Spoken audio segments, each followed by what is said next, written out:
Roses are scarlet, violets are violet. Something you may not know is that this Flabébé is violent. Here we are, back in the world of flowers. A short, long time ago, I made a video where I took Flabébé and gave it a different flower depending on the region it was from. I did the first 4 regions, and now, if we take Kalos out of the equation, I only have 4 regions left, so why not make them? It's also officially the beginning of spring in the southern hemisphere where I'm from, so the timing literally could not be better. So come along to my garden of Flabébé and let's see what appears. So to be honest, I hadn't expected my first Flabébé video to do as well as it did. It was one of those 4 AM ideas that I had while on the cusp of consciousness and existential crisis. You know the one. You guys liked it a lot, and so here I am doing the rest because you asked me so nicely and politely, and I sure love politeness. So the first one we're making today is Unovan Flabébé. If you've watched my previous video, then you'll know that I tried to do flowers that have meaning to either the region itself in a canonical context or just the real life area the region is based on. New York state flower is the rose, so I shall give this Flabébé a rose. A rose for me. I'm so sorry. I like to think that since my last video, I'm a bit better at drawing Flabébé. It's an odd Pokemon to draw simply because it's really easy to get wrong if you're a nasty Virgo like me and need everything you attempt to be perfect on the first try. When drawing in the petals, I kinda missed the mark a lot. I had to rein them in and have them be more in center with the stem because they kinda looked like they were just falling off, like when you make an omelet and present it on an angled plate. Problems everyone faces. Roses also aren't the easiest flower to draw, even though it's probably the most commonly drawn flower in every high schooler's math book. I was using my photo here as a reference, and I could kind of see the vision, so I kept persevering, and alas, flower was born. Now the final touch on the rose design is to give it those signature thorns along the stem. Spoiler alert, the coloring is not the most exciting process this time around. It is just Flabébé colors and red rose colors, although I do already have the red tulip form, so I made a conscious effort to choose a different red for this rose. Alright, moving on, we're skipping the Kalos region and going straight to Alola. Now I feel it's only right that we make our Flabébé here hold a yellow hibiscus. I mean, come on now. Such a beautiful flower, by the way. We don't really get pretty flowers like this where I'm from. I know I live on a Pacific island, but the one I live on is not nice and tropical like all the others. Actually, I don't know if many people realize just how close to the South Pole New Zealand really is. Like, we have the Southern Alps, yippee, but it's also cold and icy here. But we do have some lovely wildlife, such as the mold that grew in my damp university residence. Yeah, you could say I'm one with nature. Kind of a botanist, if you will. The flower was a nice and easy draw. The petals are wide and minimal in count, so there's no messing around with heaps of lines like in the rose. I want Flabébé to be surfing around on the flower. I think it would make it fit in with the rest of the Alolan Pokemon really well. I could imagine Raichu catching a pancake wave while the Comfey zooms past, followed by some wind surfing Flabébé. Oh my god, why didn't Game Freak do this? It would have been such a fun form. So I have the wind breezing through its, I guess it's hair, or ears maybe. What is this part called? It's funny, after drawing in the pose, I realized that it's physically incorrectly drawn because if it were zooming around and holding the stem, then the stem would be facing in the opposite direction, assuming Flabébé has the speed and the flower is just going along for the ride. I did correct this, but then it actually looked really bad and unbalanced the whole design, so I just kept it the way it was. I think if this were to be designed in a professional setting, like if I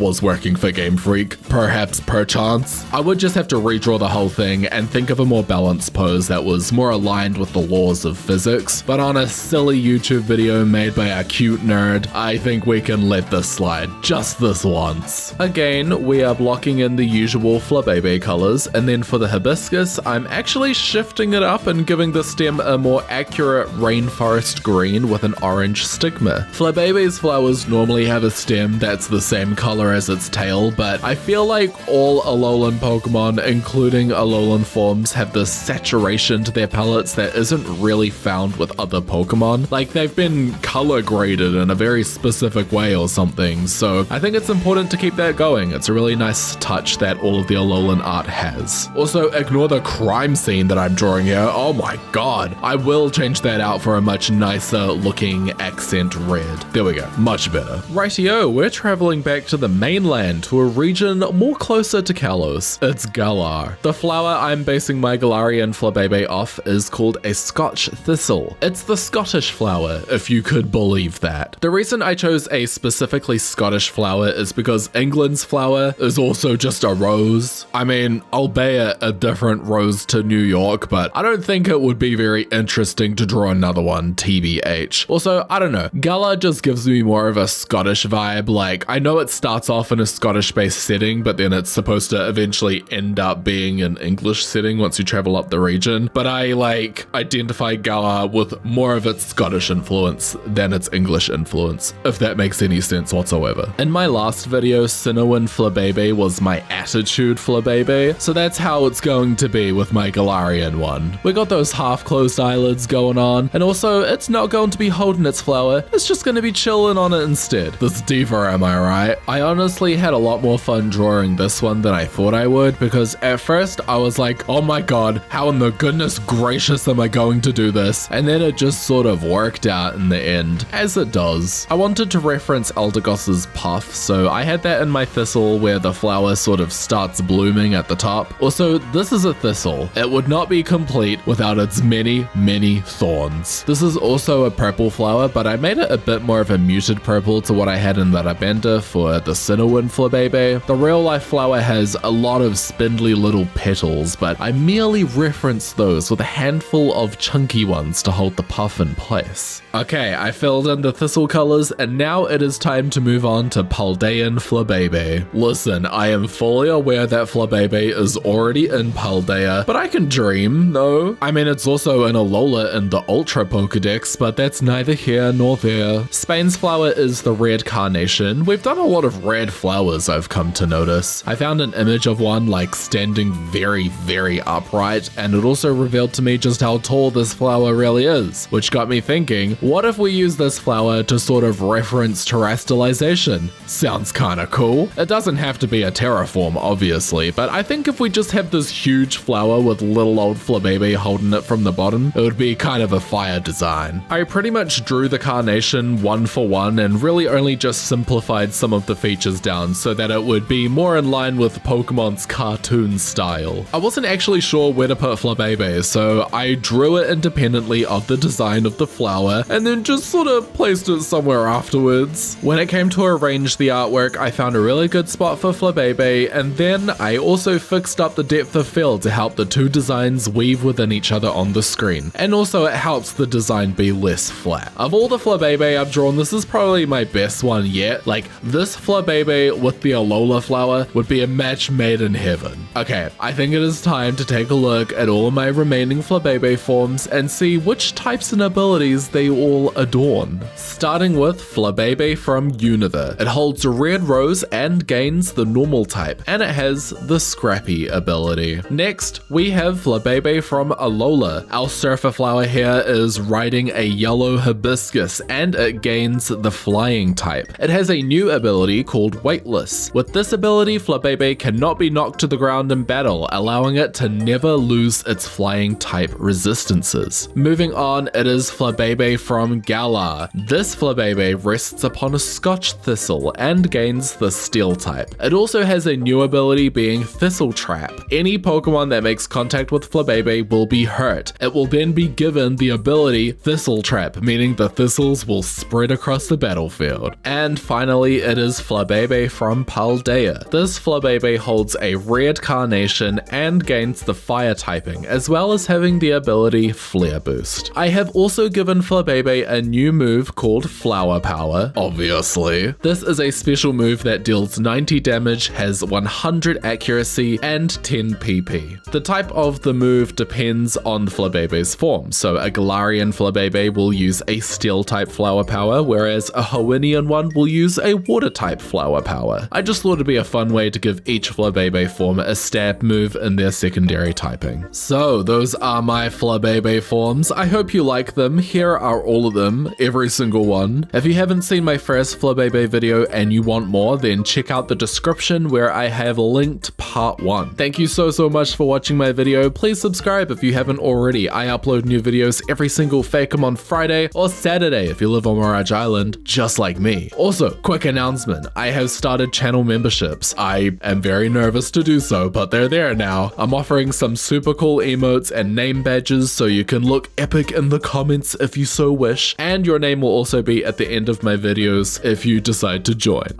That's all. Time for me to fly away.